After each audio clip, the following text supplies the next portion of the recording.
আজকে একটা নতুন ভিডিওর সঙ্গে নতুন টপিকের সঙ্গে আমি আপনাদের সঙ্গে চলে এসেছি।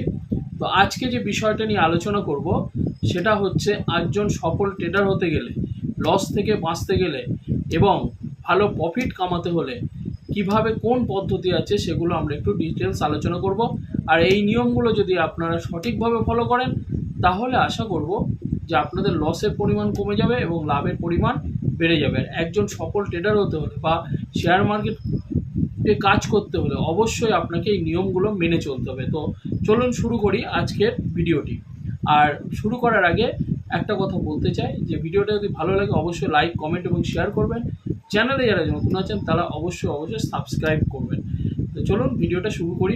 আজকে যে বিষয় সেটা হচ্ছে নাম্বার 1, 1 নম্বর পয়েন্ট হচ্ছে যে আমাদের তিনটে বিষয়কে মাথায় রাখতে হবে শেয়ার মার্কেটে কাজ করতে হলে। 1 নম্বর হচ্ছে অত্যাধিক লোভ কন্ট্রোল করতে হবে। লোভ যদি আপনি কন্ট্রোল না করেন তাহলে আপনার ক্যাপিটাল জিরো হতে পারে। আমার সঙ্গে এমনই ঘটেছিল। একটা ছোট্ট ঘটনা যদি আমি আপনাদেরকে শেয়ার করি তাহলে বুঝতে পারবেন। আমি অপশানে কাজ করছিলাম, তো সেই সময় আমার প্রফিট ছিল হচ্ছে 19,000 টাকা। এই 19,000 টাকা প্রফিট চলছিল, তখন আমি কী করেছিলাম আরও বাড়বে আমার যে ধারণাটা করেছিলাম যে হয়তো এটা 25-30 ছুঁয়ে যাবে, এরকম একটা আমার ধারণা ছিল। কিন্তু সেই ক্যাপিটাল ধীরে ধীরে আমার লস হতে হতে নিচে নামতে লাস্টে আমার টোটাল ক্যাপিটালটাই জিরো হয়ে গিয়েছিলো। এমনও আমার দিন গিয়েছে। তো ওই কারণে বলছি লোভ একদমই করবেন না। প্রফিট হচ্ছে একটা মার্জিন অনুযায়ী, সেই প্রফিটটা আপনি নিয়ে আপনি বার হয়ে যান। আর এমনও হতে পারে যে হিউজ প্রফিট হচ্ছে, আপনার ক্যাপিটাল জিরো হচ্ছে না, কিন্তু সেই প্রফিটটা আবার শেয়ার ডাউনে চলে গেল, আপনার প্রফিটটা হাতছাড়া হয়ে গেল। তো একটা নির্দিষ্ট মার্জিন অনুযায়ী, একটা পার্সেন্টেজ অনুযায়ী আপনার মার্জিনটাকে আপনি মার্ক করুন যে এত টাকা আমি নেব। তারপরেই দেখবেন আপনার ওই টার্গেটটাও অ্যাচিভ হচ্ছে, ক্যাপিটাল জিরো হচ্ছে না, আর প্রফিটটাও হাতছাড়া হচ্ছে না। সেকেন্ড পয়েন্ট হচ্ছে আপনার ধৈর্য। কোনো একটা শেয়ার আমাদের হয় কি, আমারও ক্ষেত্রে প্রথম হতো যে কোনো একটা শেয়ার আমি এন্ট্রি নিয়ে দেখছি যে কিছুক্ষণ পরে শেয়ারটা নিচে আস্তে আস্তে নেমে আসছে, আমার লস হচ্ছে। আমি সেই কিছুটা লস যাওয়ার পরে একেবারে ভয়তে আমি শেয়ারটা বিক্রি করে দিলাম, ওখান থেকে এক্সিট করে চলে আসলাম, আমি লস বুক করে নিলাম। কিন্তু এক্সিট নেওয়ার সাথে সাথেই সেই শেয়ারটা আবার তুরন্ত উপরের দিকে চলে গেল। তখন আমার দেখে প্রচণ্ড পরিমাণে আফসোস হচ্ছিল যে কেন রাখলাম না। এটা হচ্ছে কনফিডেন্স। আপনার কনফিডেন্স রাখতে হবে এবং ধৈর্য রাখতে হবে। ধৈর্য হারা কিন্তু হলে হবে না শেয়ার মার্কেটে। ধৈর্য হারা হলেই কিন্তু আপনার সমস্যা হয়ে যেতে হবে। ধৈর্য হারা মানে এই যে না, ধৈর্য দেখতে দেখতে আমার ক্যাপিটাল জিরো করে ফেললাম, সেটা না। অবশ্যই স্টপ লস, একটা নির্দিষ্ট পরিমাণ লস আপনাকে মেনটেন করতে হবে যে এই লস আমি নিয়ে বেরিয়ে যাব, আর লাভ হলে এই লাভ নিয়ে আমি বেরিয়ে যাব। তো আপনার কনফিডেন্স এবং ধৈর্য দুটো রাখতে হবে। 3 নম্বর হচ্ছে কি, যে কোনো রকম আপনি কোনো শেয়ারে ঘাবড়ে হয়তো আপনি বার হয়ে গেলেন সেখান থেকে, এটাও কিন্তু করা যাবে না। আর টেনশান, সকল সময় আপনি দেখছেন একটা টার্গেট আপনি ফিক্সড করার পরে আপনার দেখবেন টার্গেট নয় আপনার স্টপ লস হিট করছে, নতুবা আপনি সাকসেস হয়ে বেরিয়ে যাচ্ছেন, আপনি প্রফিট নিতে পারছেন। এরকম না, সব আপনি স্টকে আপনি নিবেশ করে, অর্থাৎ আপনি বিনিয়োগ করেই সকল সময় মানে আপনি মিনিট সেকেন্ড ধরে ওটা দেখতে যাচ্ছেন, শুধুই দেখছেন, তাহলে কিন্তু এই আপনার মধ্যে টেনশন বেড়ে যাবে। তো এই দেখার প্রবণতা, ঘন চেক করার প্রবণতা বন্ধ করতে হবে। যারা অপশানে কাজ করে, যারা হচ্ছে ইন্টারডে করে, তাদের ক্ষেত্রে আলাদা। যারা সুইং ট্রেডিং বা লং টাইম ইনভেস্ট করে তাদের বিষয়টা আলাদা, এটা মাথায় রাখতে হবে। আর দ্বিতীয় হচ্ছে আমার লসকে আমি কিভাবে রিকভারি করব। আমরা সাধারণ যারা ট্রেডার তারা আমরা হামেশা লস করি কারণ আমরা সঠিক জায়গায় এন্ট্রিটা নিতে পারি না। আমার আগের ভিডিও কোনখানে এন্ট্রি নেবো, কী প্যাটার্ন থেকে এন্ট্রি নেবো, আমি বিস্তারিত ওই ভিডিওতে বলে দিয়েছি। সেখানে গেলেই কিন্তু ভিডিওটা পেয়ে যাবে, পারলে একবার ওখান থেকে দেখে নেবেন।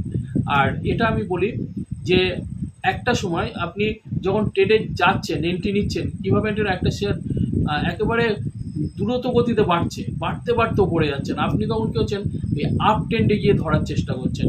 কখনোই এটা করবেন না। শেয়ারকে আমি বারবারই বলেছি, শেয়ার মার্কেটে আপনি নজর রাখুন, দেখুন কোন শেয়ারটা পড়ে আছে, আস্তে আস্তে বাড়ছে এবং বাড়ার মুখে এসেছে। ঠিক বাড়ার মুখে এসেছে তখন আপনি ধরুন, তাহলে দেখবেন যে খুব দ্রুত আপনি প্রফিটটা পেয়ে যাচ্ছেন। আর এরকম না শেয়ার উপরের দিকে আছে আপনি গিয়ে সেখানেই এন্ট্রি নিয়ে নিলেন, তার কিছুক্ষণ পরে দেখছেন কি যে মার্কেট আবার ধরাস করে নিচে চলে আসলো। তার কারণ কি ওই সময় যারা হচ্ছে বিগ অ্যামাউন্ট নিয়ে বসে আছে, যারা সেই সমস্ত promoter, foreign investor, DII, FI যারা বলি আমরা, তারা হচ্ছে কোনো এন্ট্রি নিয়ে, বড় প্লেয়ার যারা, তারা এন্ট্রি নিয়ে কিছু প্রফিট করে লাভ করে বেরিয়ে আসে। আর আমরা কী করি, সেই দূরত্ব বাড়ছে বলে সেখানে ঢুকি এবং শেয়ারে লস করে ফেলি, তারপরে নিচেই চলে আসছে, আবার আমরা লস বুক করে বেরিয়ে আসি। এটা কখনোই করবেন না। টার্গেট রাখতে হবে যে কোন সময় আপনার এন্ট্রি সিগন্যাল দিচ্ছে, অর্থাৎ ডোজি বলুন, কোনো একটা ক্যান্ডেল বলুন, আপনি হয়তো 3টে ক্যান্ডেল রেড হতে হতে আসছে, আসার পরে দেখছেন একটা ছোট্ট ক্যান্ডেল বার হচ্ছে। আমি ক্যান্ডেলগুলো আপনাদেরকে ভিডিও আপলোডেড করবো, ওখান থেকে দেখে নেবেন। তারপরে দেখবেন উপরের দিকে আছে, ওই ট্রেন্ড ধরুন, ওই ট্রেন্ড ধরলে লাভের পরিমাণটাও থাকবে। একদম উপরে হাইতে ধরবেন না। যখন কোনো স্টক ব্রেকআউট দেয়, সে ব্রেকআউট দেওয়ারও কিন্তু প্রসেস আছে। আমরা অনেক সময় বোকা হয়ে যাই, এই জিনিসগুলো অনেকে জানে না, সেই কারণে লস করে। আমরা দীর্ঘদিন ঘাটতে ঘাটতে এই বিষয়টা আমার মনে হয়েছে, আপনাদের সাথে শেয়ার করা তো শেয়ার করছি। অনেক সময় ফলস ব্রেকআউট হয়, ফলস ব্রেকআউট হওয়ার সাথে সাথে সবাই এন্ট্রি নিল হুড়মুড়িয়ে, তারপরেই শেয়ার কিন্তু ডাউন ট্রেন্ডে চলে আসে, নিচের দিকে চলে আসে। তো শেয়ার যখন ব্রেকআউট হবে তখন সেটার প্রতি নজর রাখুন, কিছুটা বাড়ার পরে আপনি সেই শেয়ারটাকে ধরুন। এমন লেভেলে আপনাকে ধরতে হবে, সেই লেভেলটা হচ্ছে ব্রেকআউট দেওয়ার কিছুক্ষণ, মানে কিছু বাড়ার পরে একেবারে হলো ব্রেকআউট, তারপরেই আবার নিচের দিকে চলে আসলো। ওই সময়টাকে আপনার দেখতে হবে, কয়েকটা ক্যান্ডেল আপনাকে ওয়েট করতে হবে, তখন এন্ট্রি সিগন্যাল আপনি পেয়ে যাবেন, তখন কিন্তু আপনি ঢুকবেন। আর এর পরে আপনাদেরকে কয়েকটা বিষয় আমি বলে দেই। সেটা হচ্ছে যে কোনো শেয়ারকে আপনি খেয়াল করছেন, সেই খেয়াল করতে করতে দেখলেন যে শেয়ার হঠাৎ করে আপনার নিচের দিকে হচ্ছে চলে আসছে, তো সেখান থেকে আপনিও কিন্তু প্রফিট কামাতে পারেন, ইনকাম, সেটাও একটা কিন্তু প্রফিটের ভালো জায়গা আছে, যেটা আপনারা অনেক হয়তো জানেন, শর্ট সেল বলে। ওখানটায় আপনার শর্ট সেল করুন, যখন মার্কেট নিচের দিকে যাচ্ছে তখন আপনার শর্ট সেল করুন। শর্ট সেল করার পরে কিছুটা ডাউন যাওয়ার পরে সেটা আবার বাই করে নিন, তাহলে আপনার ওই দিনের মতন আপনার লাভ হয়ে যাবে।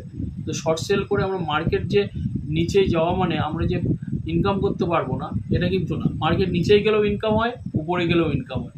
তো দুটো টার্মস আমাদের কিন্তু জানতে হবে। আর আপনাদের একটু আগেও আমি ভিডিওতে বলেছি যে চার্ট প্যাটার্নগুলো আপনারা ঠিকভাবে একটু দেখেন। বিভিন্ন শেয়ারে আপনারা বসে আছেন, চার্টগুলোকে দেখুন, ফলো করুন, তো সেক্ষেত্রে দেখতে পাবেন। যেমন আমি দু একটা শেয়ারে এক্সাম্পল দিচ্ছি, এখানে কোনো বাই বা সেলের রেকমেন্ডেশন দিচ্ছি না, আমি জাস্ট উদাহরণ দিচ্ছি কীভাবে বেড়েছিল। কিছুদিন আমরা আরটিএন পাওয়ারকে যদি কেউ খেয়াল করেন, একটা ছোট শেয়ার, সেটা হচ্ছে 9.5 টাকা 9 টাকা পড়ে গিয়েছিল, মাঝে 18-19 টাকা যাওয়ার পরে আবার ব্রেকডাউনে নিচে চলে এসেছিলো। সেই শেয়ারটা যখন 9.5 টাকা 10 টাকা যাচ্ছিল, তখন কিন্তু আমি শেয়ারটা ধরেছিলাম। তারপরে আমি 14 টাকা 14.5 টাকায় গিয়ে আমি সেই শেয়ারটা সেল করে দিই। তাহলে আমি কতটা প্রফিট নিলাম একটা ছোট্ট শেয়ারে। যেমন আর পাওয়ার, রিলায়েন্স পাওয়ার, আপনারা খেয়াল করেছেন দেখবেন, আর পাওয়ারে আপনার শেয়ারটা একসময় 10 টাকা 9 টাকা এরকম ছিল, তারপরে এখন সেটা 71 টাকা পর্যন্ত গিয়েছে, এখন 69 টাকা মতন যাচ্ছে। এই যে শেয়ারকে কেন বলছি যে বিভিন্নভাবে মার্কেটকে আপনি দেখুন, মার্কেটকে দেখলে মার্কেটের প্রতি ভালোবাসা জন্মাবে, মার্কেট থেকে কিন্তু পয়সা জেনারেট করতে পারবেন। কোনো একটা শেয়ার না দেখে না বুঝে আমি হঠাৎ করে গিয়ে এন্ট্রি নিয়ে নিলাম, তাহলে কিন্তু লস হয়ে যাবে। ওই কারণে দেখুন, বুঝুন, তারপরে এন্ট্রি নিন। শেয়ার মার্কেট খুবই ভালো জিনিস, এখান থেকে কিন্তু প্রচুর টাকা ইনকাম করা যায়।